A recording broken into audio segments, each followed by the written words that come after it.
Честит Свети Валентин на всички читатели на Shopaholics. Тук сме с Мария Илиева за нашето първо видео интервю. Здравейте, Мария! Изглеждаш прекрасно тази вечер. На кого се довери за тоалета?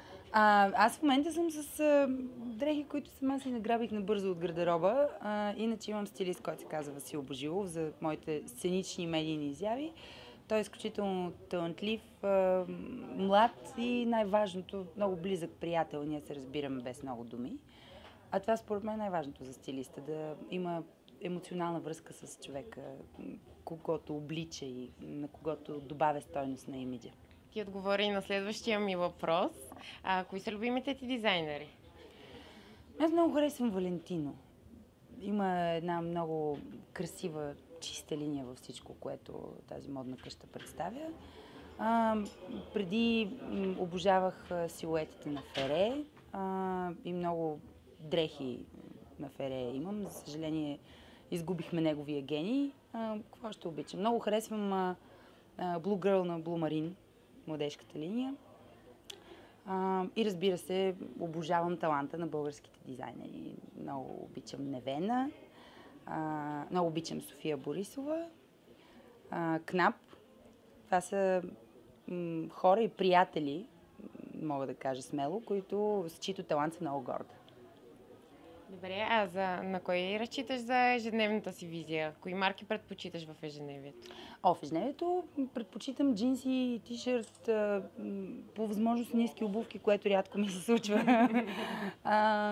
И такива някакви много удобни и непретенциозни дрехи. Защото през дните, в които всъщност не съм на сцена, ми се ще да си почина максимално и тялото ми да си почине и душата ми да полети и да ми е по-леко и затова не обичам в ежедневието си да имам някакъв много претенциозен стил на обличане. Какво смяташ за сценичните тоалети? Какво е най-важно за един тоалет, за да изглежда впечатляващ, бляскав, да спечели публиката? Да прави така, че красотата на личността, която го носи, да бъде експонирана по най-естетичния начин. Това е най-важно. Модата няма до такава голяма степен значение, специално за сценичните тоалети. Естествено има някакви моменти, в които можеш да се вдъхновиш от някакъв тренд, обаче най-важното според мен е първо артиста да изглежда адекватно в този туалет и второ да не му пречи на движението и на звукопроизводството. Кои са женските ти мани? Обичаш обувки, дрехи, обувки, бельо, очила, обувки и очила много имам. Чифтове безкрайни и обичайно очилата, като станат поредния чифт, който ми е станал малко скучен с присъствието си. Обичайно, ако видя, че някой много си е харесал този модел, аз го подарявам с много обич и ми е хубаво. Обичате ли шопинга? Да. Има ли жена, която да не обича шопинг? С кого обичаш да пазаруваш? С приятели, сама? Май съм най-ефективна, когато пазарувам сама. Обаче не ми се случва и ми е скучно. Затова обичам с някоя моя дружка или с тумба момичета. Разчиташ ли на съветите им? Естествено. Моите приятели ме обичат достатъчно, за да са обективни в съветите си към мен. Празнуваш ли Свети Валентин?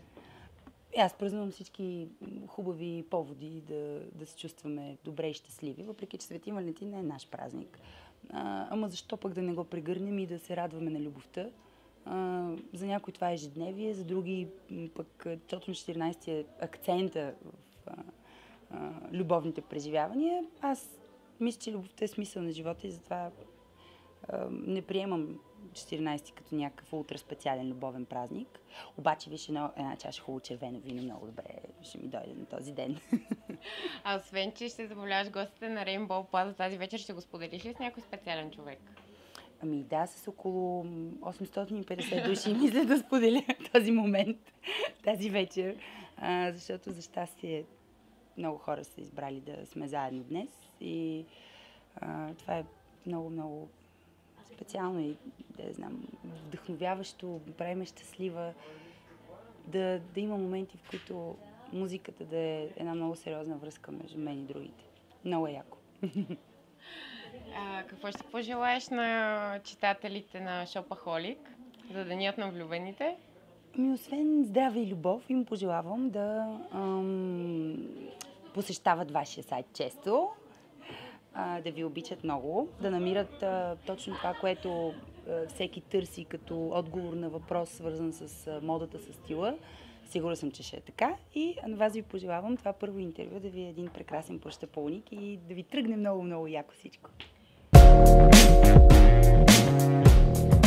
Много благодарим на Мария Илиева за това първо интервю на Shopaholic. А вие очаквайте много нови новини от нас и в следващи интервюта.